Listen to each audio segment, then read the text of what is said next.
வணக்கம். இன்றைய மாவட்ட செய்திகள். மதுரையில் தேசிய ஜனநாயக கூட்டணி பிரச்சார பொதுக்கூட்டம் நடைபெற்றது. பிரச்சார கூட்டத்தில் பிரதமர் மோடி பேசுகையில், திருப்பரங்குன்றம் முருகன் கோயிலுக்கு சென்று தமிழ்நாட்டு மக்கள் நாட்டின் வளர்ச்சிக்காக வழிபாடு நடத்தினேன். ஆனால் திருப்பரங்குன்றம் கோயில் வழிபாடு செய்யும் போது என் மனம் மிகவும் வலித்தது. திருப்பரங்குன்றம் தீபத்தூணில் தீபம் ஏற்ற கோரி உயிர் நீத்த முருக பக்தன் பூர்ணச்சந்திரன் நினைவுக்கு வந்தது. பூர்ணச்சந்திரனின் மனைவி இந்துமதி மற்றும் அவரின் 2 பிள்ளைகளை சந்தித்தேன். அவர்களின் கவலையை உணர்ந்தேன். அவர்களுக்கு வருத்தத்தை தெரிவித்தேன்.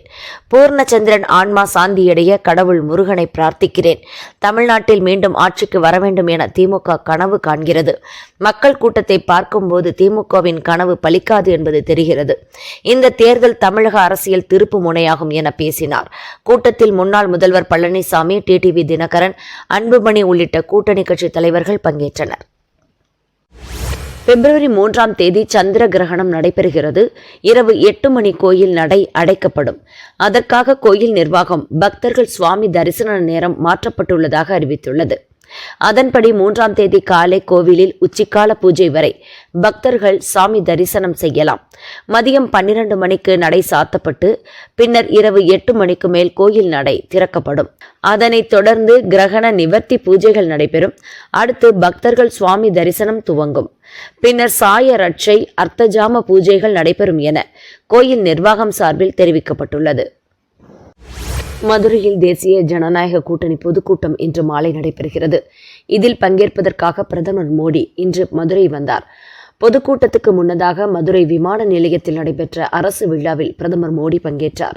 விழாவில் 4400 கோடி ரூபாய் மதிப்பீட்டில் தமிழகம் மற்றும் புதுச்சேரியில் பல்வேறு நலத்திட்டங்களை தொடங்கி வைத்தார். அதன்படி சென்னை கடற்கரை எழும்பூர் இடையேயான 4வது வழித்தடம், காரைக்குடி உள்ளிட்ட 8 சீரமைக்கப்பட்ட ரயில் நிலையங்கள், கும்பகோணம், வேலூர், ஏற்காடு உள்ளிட்ட இடங்களில் ஆகாஷ்வாணி பண்பலை உள்ளிட்ட திட்டங்களை தொடங்கி வைத்தார். மரக்காணம் புதுச்சேரி பிரிவு, பரமக்குடி ராமநாதம் பிரிவு 4 வழி சாலை பணிக்கு அடிக்கல் நாட்டினார். விழாவில் அதிமுக பொதுச் செயலாளர் பழனிசாமி, தமிழக கவர்னர் ஆர்.என். ரவி, தமிழக அமைச்சர் ஏவா வேலு, மத்திய இணை அமைச்சர் எல். முருகன், தமிழக பாஜக தலைவர் நயினார் நாகேந்திரன் ஆகியோர் பங்கேற்றனர். பிஏபி நீர்ப்பாசன திட்டம் செயல்படுத்தப்பட்டு 60 ஆண்டுகளாகிவிட்டது. ஆனால் ஆனைமலையாறு நல்லாறு திட்டம் இன்னும் செயல்படுத்தப்படாமல் உள்ளது. ஆனைமலையாறு அணை திட்டத்தை நிறைவேற்றாத காரணத்தால் ஆண்டுதோறும் தமிழகத்துக்கு கிடைக்க வேண்டிய 2.5 டிஎம்சி தண்ணீர் கிடைப்பதில்லை.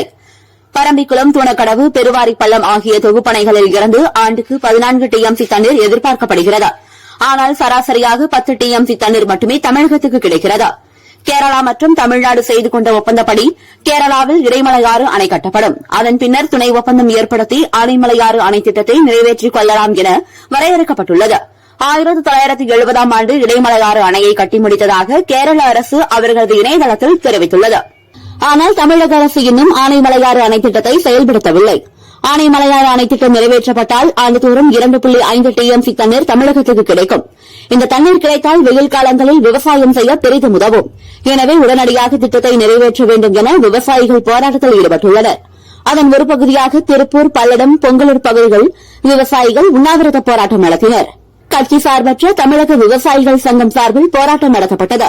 சங்கத்தின் தலைவர் சண்முகம் தலைமை வகித்தார். தமிழக அரசை எதிர்த்து விவசாயிகள் கண்டன கோஷம் எழுப்பினர். மதுரையில் தேசிய ஜனநாயக கூட்டணி பொதுக்கூட்டத்தில் பங்கேற்பதற்காக பிரதமர் மோடி இன்று மதுரை வந்தார். முன்னதாக விமான நிலையத்தில் பல்வேறு திட்டங்களை துவக்கி வைத்து அடிக்கல் நாட்டினார். அதனைத் தொடர்ந்து திருப்பரங்குன்றம் சுப்பிரமணியர் சுவாமி கோயிலில் சுவாமி தரிசனம் செய்தார். முன்னதாக அவரை கோயில் அர்ச்சகர்கள் வரவேற்று பூரண கும்ப மரியாதை செய்தார். மங்கள வாத்தியங்கள் முழங்க கோயிலுக்குள் அழைத்துச் சென்றனர். கோயிலுக்குள் முருகன் முன்பாக மனமுருக சுவாமி தரிசனம் செய்தார். அவருக்கு அர்ச்சகர்கள் முருகன் படத்தை நினைவு பரிசாக வழங்கினர். கோயிலில் சாஷ்டாங்கமாக கீழே விழுந்து சுப்பிரமணியரை வழிபட்டார். பின்னர் அங்கிருந்து புறப்பட்டு பொதுக்கூட்டம் நடைபெறும் இடத்திற்கு சென்றார்.